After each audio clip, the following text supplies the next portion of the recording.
ఆయన అసెంబ్లీలో ఉన్నట్ల 8 ఏండ్లు కూడా నిరంతరంగా దుడిసే వర్గాల పరంగా అసెంబ్లీలో మాట్లాడి ఆ ఫండ్స్ ఎత్తుకొచ్చి ఇది బాగేపల్లి విధానసభా క్షేత్రాన్ని అభివృద్ధి పథంలో కొనసాగించినారు.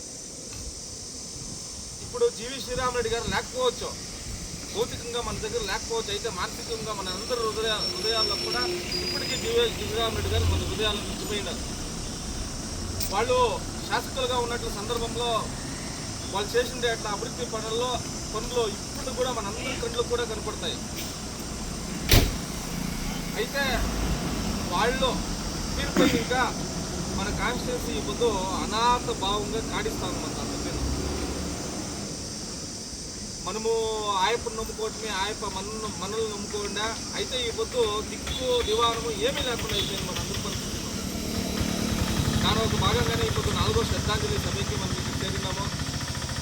ఈ యొక్క శ్రద్ధాంజలి సభకి మన అభిమానులు ఇక్కడ అన్న సంతర్పణ అంతా వ్యవస్థ చేసినారు. వాళ్ళకందరికీ కూడా నేను ధన్యవాదాలు చెప్తాను. దీన్ని ఇలాగే మనం అందరూ చేరి తలా ఒక చేసి మన ముందే అన్ననాళ్ళు వెనకేమో తెలీదో మన ముందే అన్ననాళ్ళు అందరూ సహకారం చేసి జీవి శ్రీరామరెడ్డి గారిని వాళ్ళ శ్రద్ధాంజలి సభ నాపొద్దు వాళ్ళ విచారాలు వాళ్ళ చింతనలంతా మనము చర్చ చేయాలని చెప్పేసి మిమ్మల్ని మనవి చేసుకుంటున్నాను బంధువులారా.